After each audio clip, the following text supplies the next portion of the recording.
imitate like a little baby brown trout. Okay. He dies on a very like a larger articulated, but I just tie this on a much smaller scale. So this is a Mike Schmidt meal ticket, thank you. Okay. So, I'm just gonna wait till the hooks come up, finish the hooks here. I'll shoot. We'll get going. There you go, dear. No, I don't This is need just a them. little streamer. You don't want it? Imitate anything, I'm sure any sort of dace chub, but I think this does a pretty good job imitating kind of like smaller juvenile brown trout. Is it your jig fry? Nope, this is a different one. Oh, it's different. But to be honest with you, it has a bar, I mean, they're, I would say they're pretty close. That's why I just stick to a couple times.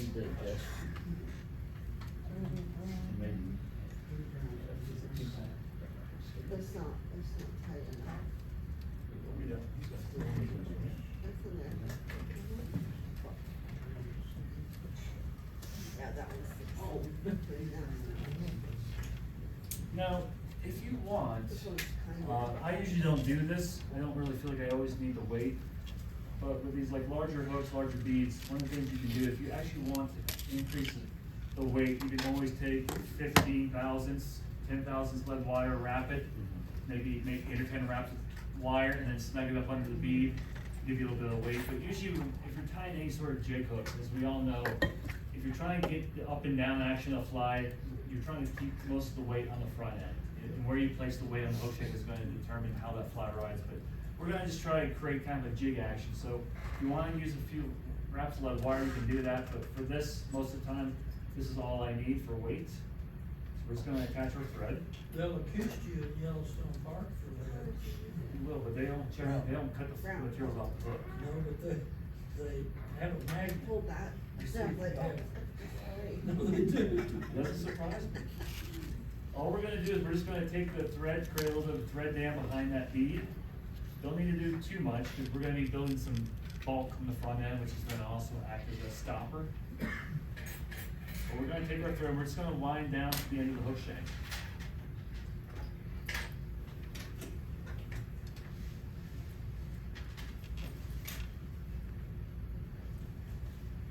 We're gonna take our rabbit strip.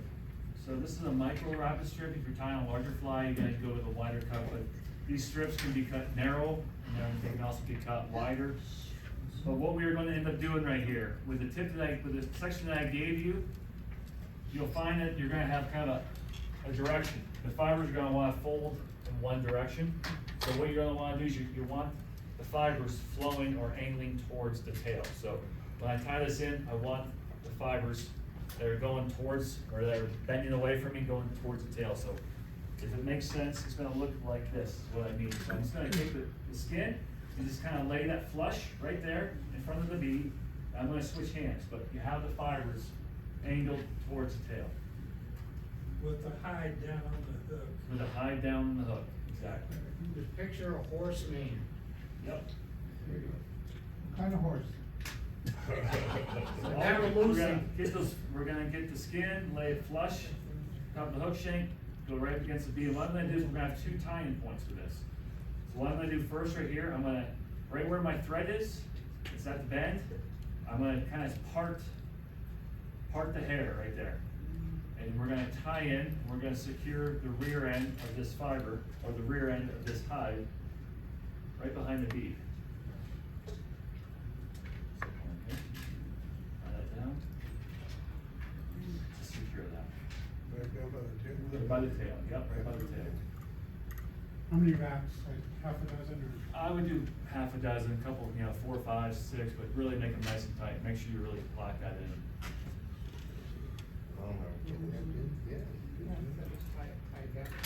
So when you look at that, you're gonna have your V, so you have the long end going towards the tail, you have the short end gonna be going towards the bead.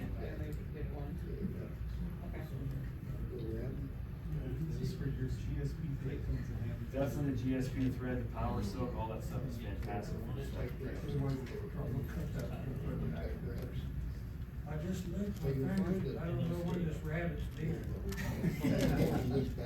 Catching up, I do this. I just know where it's at now, that's all that matters. A lot of times. Rabbits get around, so like. You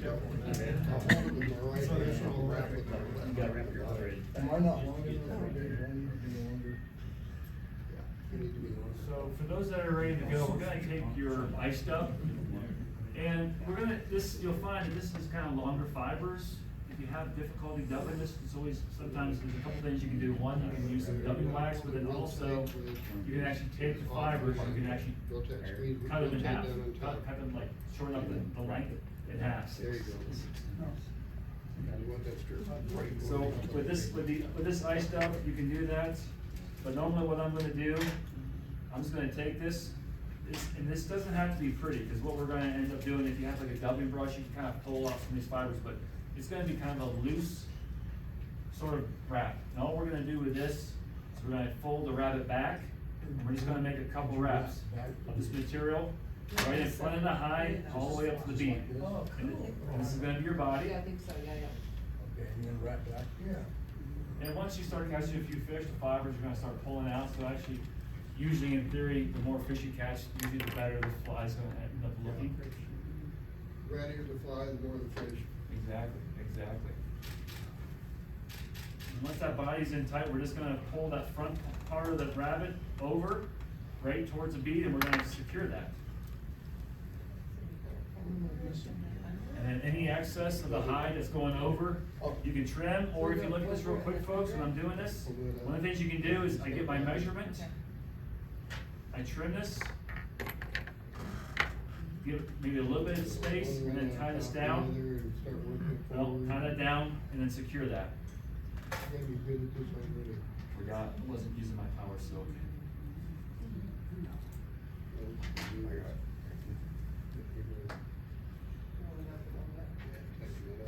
Pull that forward and tie this down.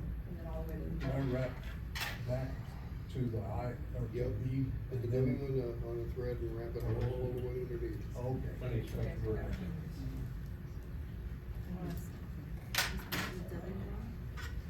Yes, so you didn't It's tie very- this? it's- yeah, it's Okay, very yeah, soft. so fingers like hide back. Yeah, we're gonna go back. And then you're gonna dub forward Something happened. with your thread. Yeah, cut it a little bit, 'cause we're gonna. So, folks, if you look at the fly real quick, when you tie this down, what you wanna do is, like I said, make your cut. So you wanna make sure that the cut, this rabbit is kinda even with the bead. So when you tie that down, it's gonna be snug behind the bead, because we're gonna be using that chickaboo. We're gonna be actually wrapping that and creating like a collar. So make sure you don't crowd the bead with this. Okay.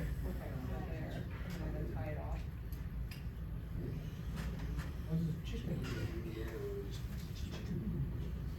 Is that enough dubbing?